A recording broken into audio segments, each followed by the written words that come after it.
sõna, nüüd me oleme sellises 15 minutises nagu vihkes või siis Aivar Paavole, et Aivar, sa oled siin meil kohe eesreas ja räägid meile täpsemalt siis ventilatsioonist ja soojuspumpade kasutamisest. Kui me enne kuulsime päikesest ja tuulest, mida nende abil on võimalik teha ja toota, siis mida saab ventilatsiooni, targareguleerimise ja soojuspumpade osas kasutada kortermajadele, ühiskondlikele hoonetele, aga samas ma usun, et ka seda sama saab kasutada eramajadele. Nii et päike meil natuke siin ühelt mõnus soetab seda servade, kes istuvad, aga teistpidi ta natuke teeb seda pilti natuke eledamaks ka, nii et Aivar, ole hea. Kas mul on pooltund? Sul on pooltund ja aega, lihtsalt me oleme sellises 15 minutises vihkesed, liigume siin. Tänan. Tere päevast! Ja esimesena palun käed tõsta, kes elab kortermajas, kes elab eramajas. Rohkem küsimusi ei ole. Mu nimi on Aivar Paavo ja esindab Profeler OÜ-d, lisaks ESPEL, Eesti Soolpumma Liitu ja uut organisatsiooni ESA, Eesti Energia Säästu Assotsiatsioon. Ise olen saanud koolituse Rootsist, Soomest, soolpumpade alal, pikalt töötanud Soomes ja esindanud siia Eestisse IVT kaubamärki. Nüüd ma palun käed tõsta, kes tunneb IVT kaubamärki. Tähendab, et IVT ja muud soospumbad toodi vabariiki aastal 2000 ja natuke enne. Tänaseks soospump ei ole mingisugune imemasin, paljud teavad, tänaseks räägitakse COP-st ja nii edasi.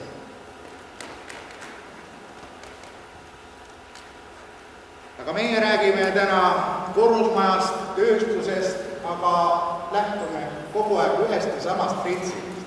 Need on küttekulud. Ja kui me hakkame midagi tegema, uut või vana, siis me peaksime lähtuma, nagu arukas ehitaja tegi alati mingist bilanssist.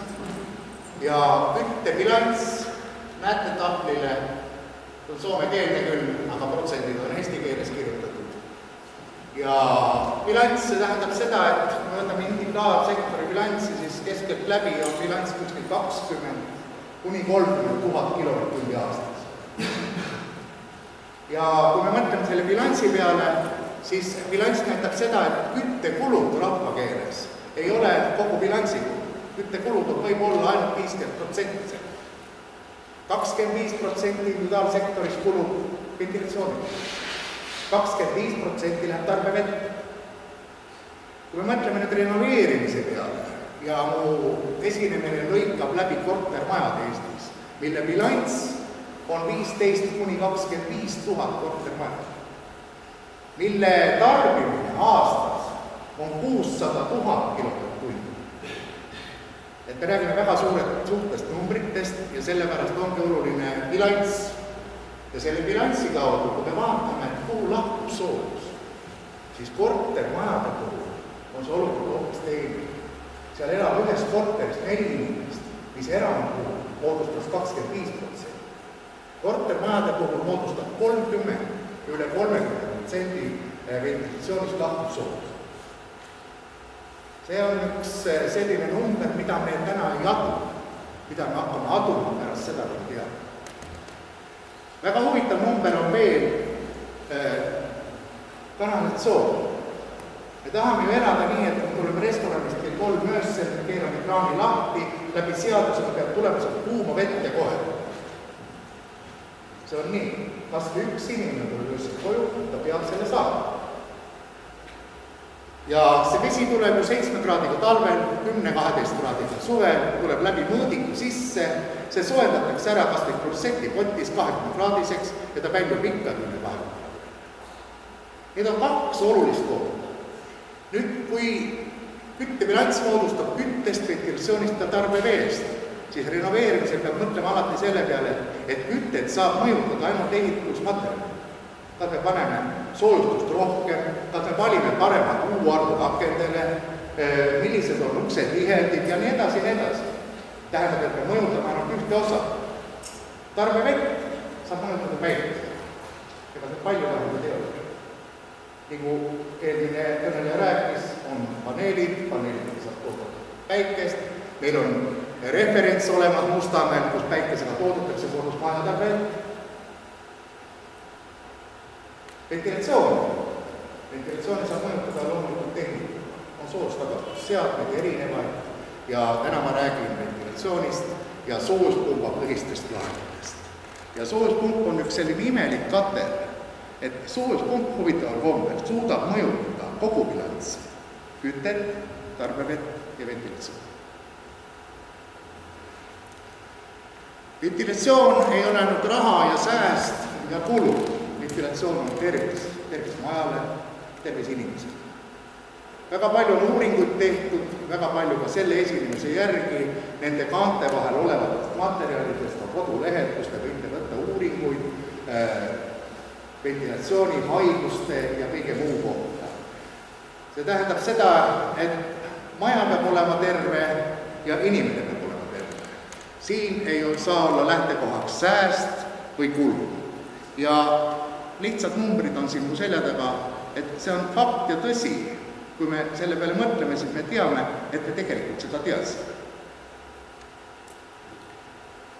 Kui me mõtleme jälle selle slaidi peale, et kus ta tekib, siis on ka selge, et kui me vaatame oma elamist, siis jah, nii ta on, välja arvatud suitsetamine, on siis elektrooniline toas või on viidud juba abikaasa või lastele palvel õue himusuitsetajad, nagu näiteks mina.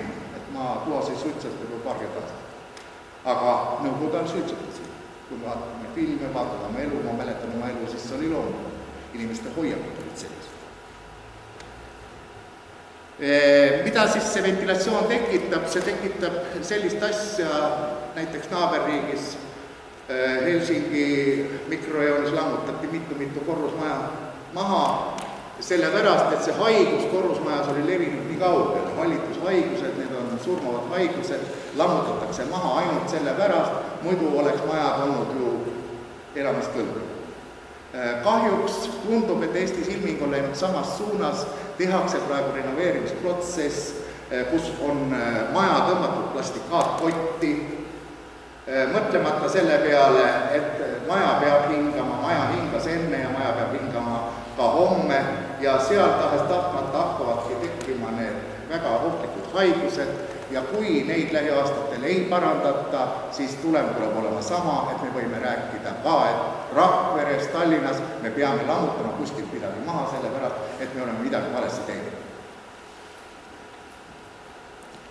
Nüüd ventilatsioon ja raha ja energia. See on väga lihtsad valemid tegelikult füüsikas ja siin on välja toodud üks Tartu näide ja kui me võtame selle alumise valemi, võtame 1 kuupmeetri õhku, võtame kuupmeetri õhu erikaalu 1,2, korrutame ta läbi kraadpäevade arvuga, mis on Google kaudu täitsa saadav kätte ka Rakvere kohta ja korrutame ta 24 tunniga. Sellepärast, et ventilatsioon peab olema ööpäeva ringselt, aastaringselt. Ei saa olla ja tekkida ühtegi sellist momenti, kus maja ei ventileeri. Ja kui me paneme selle energiasse, siis me saame selle 120 000 megavatt-tundi aastase rohkem. 120 000 megavatt ventilatsioonis. Kas ta on mehaaniline või loomulik, igal juhul on keskeltläbi nii palju kulu, energiakulu ventilatsioonile. Ja ventilatsioon talvel köötakse üles toatemperatuuri 20–25 kraadi Eestis. Kütte kulud ära.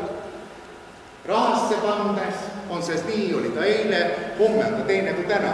Ja tänased numbrid siin Rakveres, millega köötakse, kas siis otseelektriga, masuudiga, kivisööga, tsentraalküttega, see sõltub siis rahaväärtus.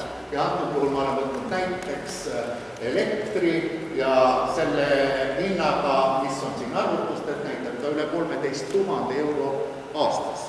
Pluss ventilaatoritele kulub pool, mehaanilise väljatõmbe korral keskmine kortermaja võib olla juba üksilda mootori kulu 1 kilovatt tunnis, kui on hea intelligentne mootor. Millised on ventilatsioonile siis lahendused?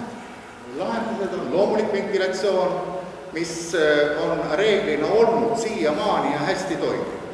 Kuna ehitusmaterjalid alates palkmajadest, lõpetades kas või paneel- või telliskivimajades on olnud väga head hingatavad majad. Tänu sellele meil ei ole olnud head ehitusmaterjalid. Aga kaasaegsed materjalid, mida on nii, et silm läheb kirjuks, nad kõik on arvestatud energia tõhususega. Kõikidel on üks parameeter, ta säästab, aga teistpidi ta on tihe. Ja kui me nüüd renoveerime renoveerime vana väikest suurt või tööstusettevõtet, siis seal kindlasti ehitusbrigaadid, inimene ise otsib neid materjale, vaatab rahakotti, vaatab uhuarvu ja ehitab omale hästi tihedalt. See on selge. Tähendab see, et loomulik ventilatsioon ei ole piisav, tekib niiskus. Teiseks mehaaniline väljatõmme, see on kulukast arv. Ja üks lahend on venttagastusega soojuspumbad, millest siis täna nagu juttu on. Skemaatiliselt vasaku pool on väga lihtne, välispiirite kaudu võetakse värske õhk. Ei ole vaja ühte toru või torusiin, ei ole vaja sinna investeerida ja tihtipeale renoveeritud objektidel ongi väga raske leida torule kohta. Kui me võtame korrusmaja 2,5 meetri kõrgusega ja järgmine elanik meie peal elab juba 15-20 senti kaugusel, see on ainult paneel, parketialused pinnad ja kogu lugu. Sest et meie korterelamute korter on tihtipeale ainult värgitud lateksiga või millegi muud.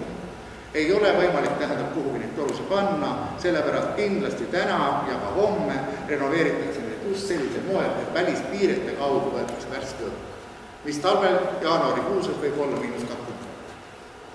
Välja tõmmatakse ta torumajade puhul on olemas lõõrid, tähendab nende samade lõõride kaudu.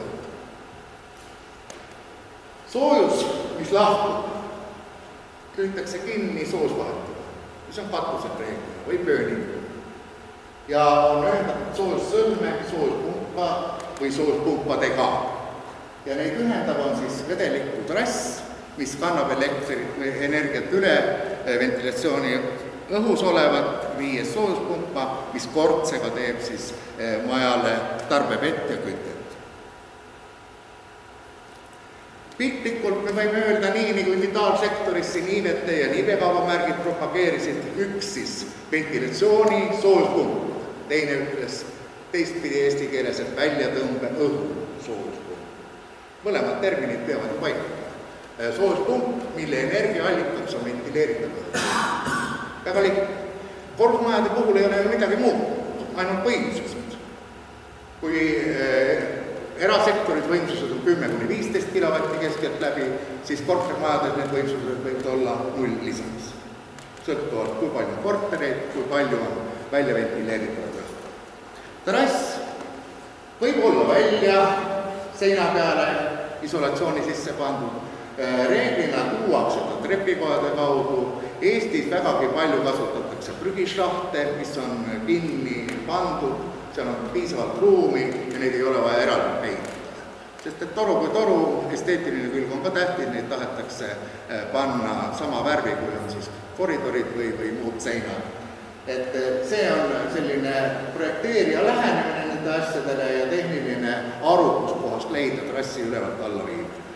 Katusel või pööningul on siis soojusvaheti ja kogu tehnoseadmete suhtes, kui me oleme täna targas majas, siis ma ütleksin nii, et tänapäeval peavad olema ka tehnosüsteemid, on need soojusvahetid või soojuspumbad, nad peaksid olema mõistused.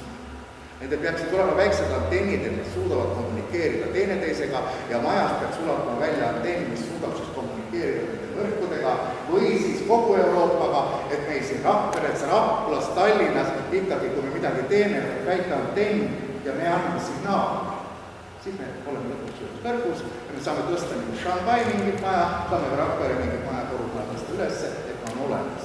Me anname aru, me võtame vastu. Nii palju peaks ka valitud tegema alati tehnosüsteemide ostmisel. See on tihtipeale ka küsimus rahas. See väikene mõistus seal maksab kindlasti raha. Aga see mõistus on selline komponent, kuhu nagu ei tasuks poolel, sinna kindlasti tuleb panna. Siiamaani tehtud tööd, kui analüüsida neid, siis seal puudubki see väike komponent. Nad on nagu pimedad, nagu soomlane ütleb, lumiuhku katus on soosvahetus. Ta on hunnik metalli, majaelanikud ei tea, servis ei tea, mis seal katuses toimub. On seal filtrid mustad või ei ole, kui palju siis on temperatuur, mis läheb sinna, kui palju siis on energiat, mida me võtame, salvestame, midagi ei tea. Jah, kelmist tundub, et töötab. Sellest, et on täna tehtud ventilatsioonist ja on võimalik teha ventilatsioonist, on iseenesest mõistetav minu jaoks. Usun, et homme meile kõigile. Hetkel on meil kriitilist massi olemas. Tänaseks KredExi poolt toetatavaid maju on ligi 700 korrusmaja. Nende hulgas peaaegu pooled on tehtud juba 35% toega, mis tähendab seda, et soojustagastus on aktsepteeritud, tehtud ja realiseeritud. Ja see protsentuaalne suund sinna 35% peale kasvab, see tähendab, et teavitus on läinud kohale ja inimesed teevad õigemaid otsuseid. Aga lisaks, kui esinemise lõpus ma näitan, kui tähtis on tegelikult mõelda ka täna nii-öelda kombineeritud lahenduste peale. See tähendab seda, et kui investeeringu maht ja eelarve oli täna liiga väike, et pakkumist ei võetud vastu, et panna kanalisatsiooni soojusvahendi, et see soojuspump ammutaks mõlemast ja saab soojuspumpa võimsust rohkem rakendada, siis lisaks päikesepaneel, mis toodab elektrit, suudab seda võrku müüa, vähendada seda kõige kallimat elektrimoodust, mida kompressor sööb, see on elekter. Et see kõik on tulemas ja selle kõik me juba rakendame täna, ei räägi enam homsest, me juba täna rakendame neid asju. Ehk tahan öelda, et kombineeritud lahendid tulevad ka soojuspupa põhistele lahenditele. Nüüd soojuspump iseenesest on üks geniaalne leiutis, mis on otsalt vana leiutis. Me räägime ikkagi 1862, kui ma ei eksi, pandi paberitele. 1900 ta praktiseeriti näitusel, näidati, et ta töötab. 1970-80 hakkas Rootsi. Euroopa koos Eestiga hakkas 2000 aastal praktiseerima soojuspumba tehnika. Individuaalsektor täna valib uue ehitus puhul üle 90% valivad omale soojuspumba. Kortermajadesse ta läheb sisse mühina, sellepärast, et ei ole paremat katet välja näha. Kui me vaatame katlaid alates koopast või kus see inimene on edas, see katel oli tuli, puha mille sees, pivi või mis seal ümber oli katel, mis tootid meile soo. Edasi tulid siis õlid, gaasid, pivid, sööd, mida kõike. Puu on jäänud siiamaani ja kõige intelligentsem katel siis on elektrikatel, mis võtab 100% ja annab 100%. Ja soojupump on nüüd katel, mis võtab 100 ja annab 30 keskel. Ja kui ta isegi annaks 2, siis ta oleks väga katel. Ja nüüd me räägime COP-st, mis täna on tulnud enamusele tuttav. Kui palju on COP? See on selline esimene küsimus, mis on täna tulnud tarbija, mis oli tundmatu suurusel 10 aastat tagasi keskmise tarbijas. Siis COP peab ka õieti mõistma. Ja eriti suurte objektidele see COP võib olla nii tähtis kui aeg. Tähendab, kui meil on hea katel käes, mis töötab 2-kordselt või 3-kordselt, siis me peame mõtlema kogu aeg töötundide peale, et see meie hea riist töötaks meil 24 tundi ööpäevas ja 365 päeva aastas, kas või kordsega 2, kui ta seisab või mitte. Seega COP ja soojuspump ei ole katel, millel on konstantne väljundvõimsus. Antes tehase brošüüre teile, siis on need nominaalvõimsused, mis on välja töötatud mingite standardite põhjal mingis olukorras. Kui me elame 365 päeva aastas, temperatuuride vahe võib olla talvel -25 ja suvel +25, see tähendab seda, et keskkond soojuspumpal on kogu aeg erinev. See tähendab, siin on praegu üks keskkond. Suurematele objektidele pange 0 juurde, individuaalsektoris on umbes nii. Kui keskkond on talvel 0 kraadi meetrisel vedel ja ta toodab, ütleme, radiaatorisse mehikesele 45 kraadi kuuma vett, siis ta võtab elektrit võrgust 3 kilovatt ja annab meile välja 10,5 kilovatt. Selle numbrite suhe on 3,5 ja see ongi COP. Tänaseks COP-le on vägagi palju mõisteid. Esimene standard, kus ei võetud tsirkulatsioonipumpase arvesse, teine, kus võetakse arvesse küll tsirkulatsioonipumbad, aga kogu süsteemi tsirkulatsioonipumpase elektritarbijaid ei võeta arvesse. Ja kolmas, mida me täna teeme, võtame süsteemi kogu elektrienergia kulu suhtes toodangusse, mida soodtuvad toodavad, mille ma näitan näiteks esinemise lõpus. Seesama maja, seesama objekt, seesama situatsioon ja ühtäkki see soojuspump on muutunud võimsaks. Me ei ole ostnud sinna uut soojuspumpa, aga olukord on muutunud. Ja olukord on muutunud 5 kraadi võrra. Kui eelmist slaidi mäletate, siis kõik muud parameetrid jäid samaks, aga energiaallikas on nüüd 5 kraadi kõrge. Ükspuha, kus kohad need kraadid muutuvad, kas muutub 45 asemel madalamaks 35, ühesõnaga keskkond läheb paremaks. See labida varus, millega teeb kompressor tööd, läheb lühemaks, siis tal on rohkem võimalus teha ja kasvab meie COP ja väljavõimsus. Nii ta käes käib ja see on see soojuspumba põhimõte ja see on see soojuspumbale lähenemine. See tähendab seda, et väga palju on nõutud audiitorilt, projekteerijalt paigata. Et need samad lihtsad, geniaalsed seadmed töötaks maksimaalselt ja optimaalselt kliendikuks. Teine asi on ventilatsioon. Kui energiaallikas soojuspumpadele, siis ei tohi ka siin rapsida. Siin kuidagi, kui tehakse, siis ei mõelda. Ei mõtle audiitor, ei mõtle projekteerija, ei mõtle ehitaja, ei mõtle tegija. Ei mõtle ka seesama soojuspumpade spetsialist, sest et ta on harjunud energiaallikaga voolikuga maha meetri sügavust. Ventilatsioon on suhteliselt väike osa ettevõtted, kes on teinud selliseid asju, kes mõtlevad. Aga lisaks tuleks sügavamale mõelda, et mitte ainult energia, vaid ka inimene.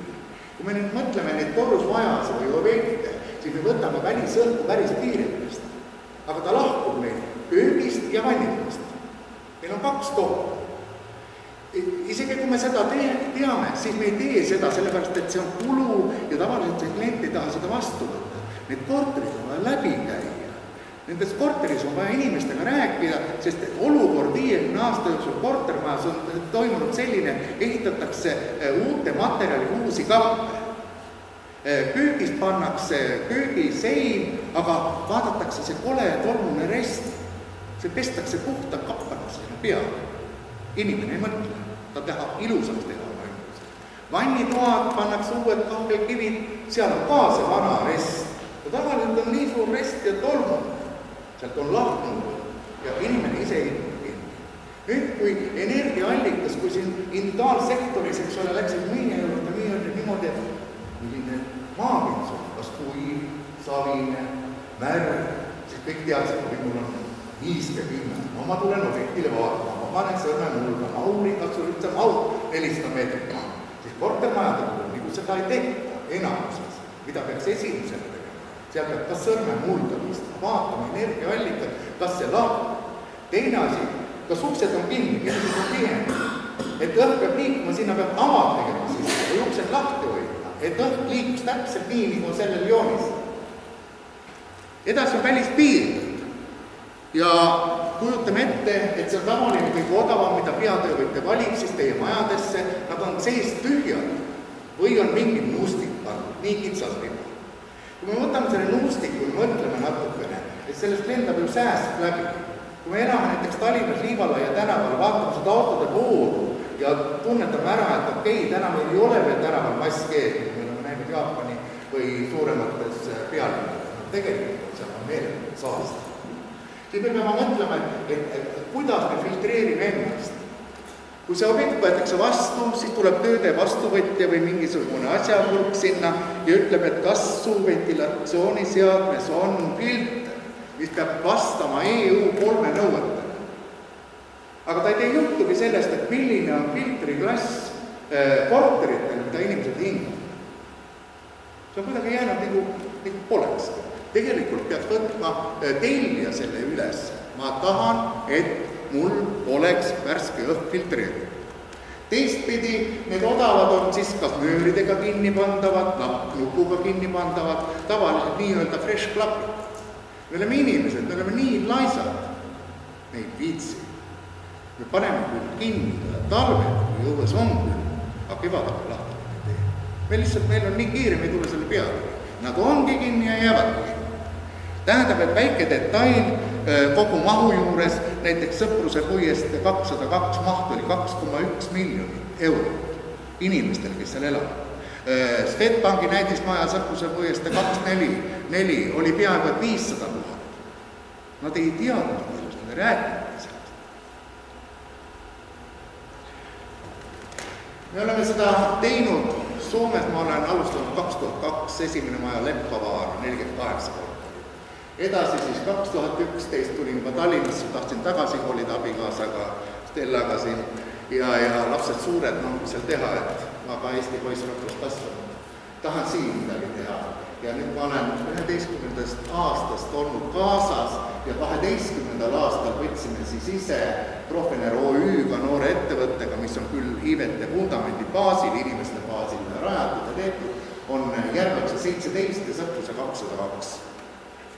Ja nüüd on 10 objekti on siis selle talvele tehtud. Nüüd katus, ma räägin nendest intelligentsusest, ehk kas nendel on see väikene blokike, kas nad ostavad. Ja ma tahan näidata, kui palju on numbreid, mida peab tarbija teada. Ja kui tarbija seda ei tea, siis vähemalt see servis, kes teeb selle maja servist või reguleerib seda maja. Need on need kõik parameetrid, mis tegelikult on vaja. See on, kui palju liigub õhk välja, kui palju ta maha jahtub, milline on deltate glükoolipiiri või piirituse ringis, kui palju võtab voolus elektrimootor, kas filter on must või mitte, kas kondensvesi läheb ära, kui külm on väljas, kas ta lülitab sisse, kas on vaja sulatada. 100 asja on katusel ühe väikse soosvahet. Rääkimata kogu protsessist, mis on näiteks Sõpruse puiestee, kus all soos sõmes on 3 soospumpa, kokku 120 kilovatti, katusel on 3 soosvahetit, mis kõik hargnevad samamoodi lahti nagu see eelmine slaid ja siis on lisaks tsentraalkütte, sellepärast et tsentraalkütte jääb, soospumpa võimsust ei ole kunagi nii palju, kui rakendada ventilatsiooni õhku. Ta on ja jääb tsentraalkütte majaks, aga ta peab olema efektiivne. See kõik on livene. Kui ma saaksin internetti, siis ma näitaksin teile hetkeseisu, mis selles majas järve otsas või Sõpruses on, aga aeg lõpeb mul otsa.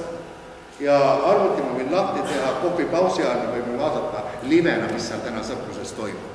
Aga ma võtsin eile õhtuse pildi, mis Sõpruses on toimunud alates 14. novembrist, kui objekt oli veel iseenesest pooleli, tellija palvel me võtsime kasutusele ja hakkasime siis lugema neid numbreid, kui palju me kulutame ja kui palju me toodame. Siis me näeme, et 2 soospumpa, mis oli projekteerija sinna projekteerinud, paigaldatuna ta tootis siis vastavalt 207 ja 170 megavatt-tundi. Nii küttesse kui tarbevette. Siis on huvitav rida number 3, esimesel 6. on paigaldatud veel 40 kilovatti. Ja see analüüs tellijaga oli nüüd selline, et esimesel 6. või esimeseks 6. ta oli siis meie üleandnud, aga meile öeldi siis maikuus, et energiat on katusel nii palju, et palun investeerime veel ja paigaldage meile veel üks soospump.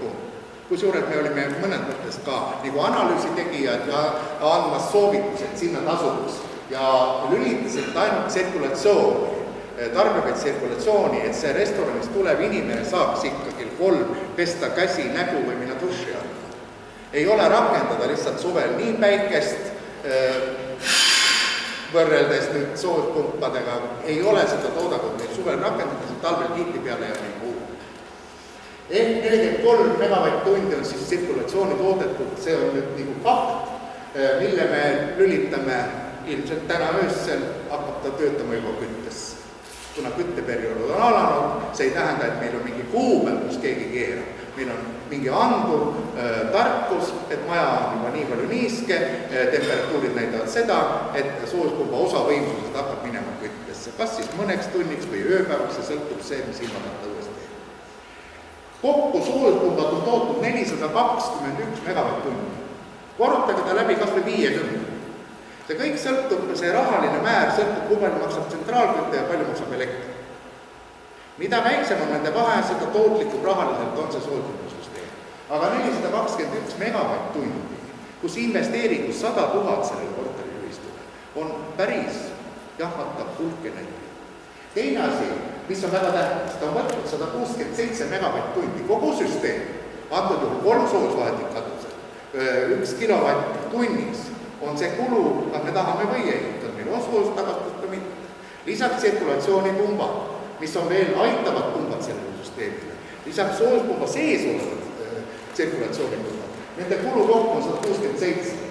Ja nüüd, kui võtta sinna päikesepaneelid ja panna katusele sinna, ütleme 20 kilovatti, mis ilmselt mahub sinna katusele, siis sellega me märgatavalt saame selle 167 teha väiksemaks. Ja ma arvan, et päikesepaneelid on just järgmine samm.